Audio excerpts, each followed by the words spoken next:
men are allowed to marry for 4 women. And the second one is, how can you prove that Jesus was not crucified?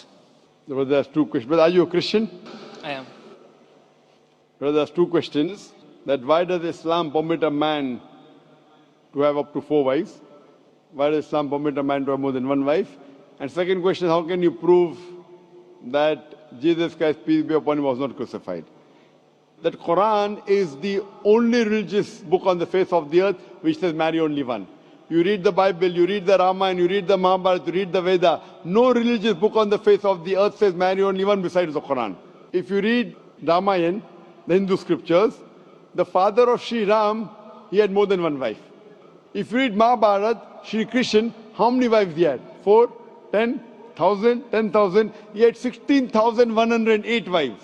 So if Sri Krishna can have 16,108 wives, so why can't Muslims have maximum up to 4? If you read the Old Testament, it says that Solomon, peace be upon him, had 700 wives. Abraham, peace be upon him, had 3 wives. So Old Testament tells you can marry as many wives as you want. Same as the New Testament says that you should follow Old Testament. So in Hinduism, in Christianity, in Judaism, you can marry as many as you want. It is later on that the church put a restriction that Christians should marry only one. It is later on Rabbi Benjamin Yehuda passed a synod and say that Jews should marry only one. Otherwise, previously, they used to marry as many as they wished. It is the Indian penal code in India in 1954 that put a restriction and said under the Hindu Special Marriage Act, the Hindus should marry only one. But the scriptures put no restrictions.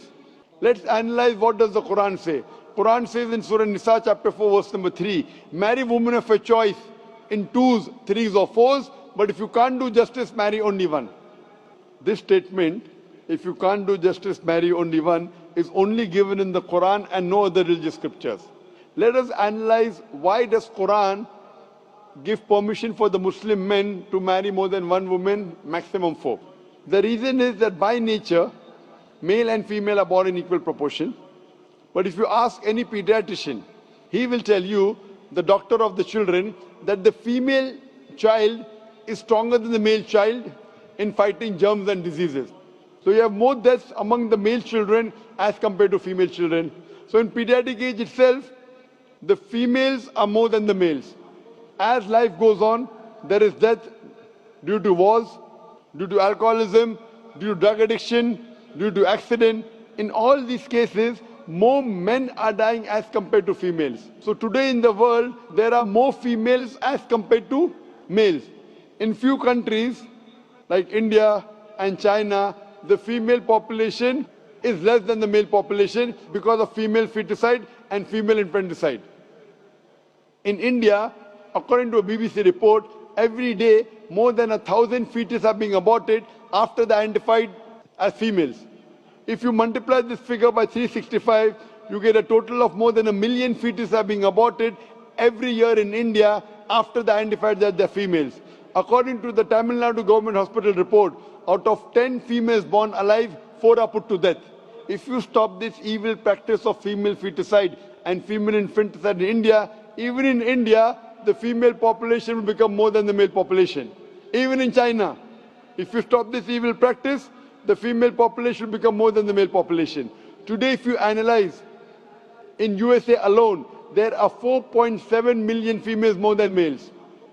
In UK alone, there are 1.2 million females more than males. In Germany alone, there are 1.6 million females more than males. In Russia alone, there are 10.6 million females more than males.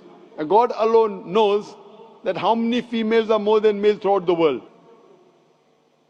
If I agree with you that one man should only marry one woman, and suppose your sister happens to live in America, or suppose my sister happens to live in USA, and the market is saturated, every man has found a wife for himself, yet there will be 4.7 million females who will not find life partner.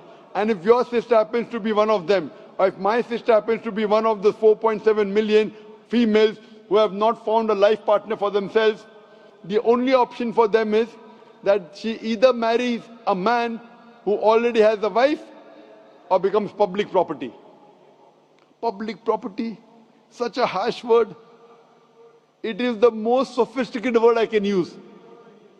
I cannot use a better word. You know, in America, today the statistics tell us, on average, a man has 8 different sexual partners before he settles down with one. Having mistresses in US is very common. 5, 10, 20, 30, no problem. Having more than one legal wife, it doesn't go down their throat. When a woman is a mistress, she doesn't get her rights. She is dishonored. She is not treated well. In Islam, when a woman becomes the second wife, she gets the honor, she gets the right, she's treated well. Any modest woman, if you ask her, that would you prefer being a second wife of a man who's already married or become public property, they would opt for the first. So Islam has given permission for some men to have more than one wife to protect the modesty of the woman. Coming to your second question. Is it allowed for ladies to marry 4 men? Brother, you're asking counter question, the time is limited. You asked 2 questions, now you're asking a 3rd question. Are you convinced with the first answer? I'm convinced with the first one. MashaAllah, so you're convinced, okay.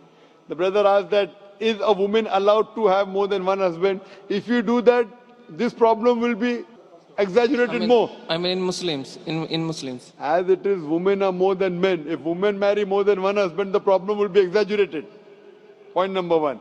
Point number 2, if a man has more than one wife and if the child is born, you can easily identify who is the father, who is the mother. If a woman has more than one husband and the child is born... The DNA is still allowed. Brother, let me finish the answer, na? You asked the question, was I interfering? Was I interrupting? Yes or no? No. No. So why are you interrupting? After I finish, you can ask, na? I'm a medical doctor. Are you a medical doctor? No. I'm a medical doctor. I know about DNA testing. I'll come to it.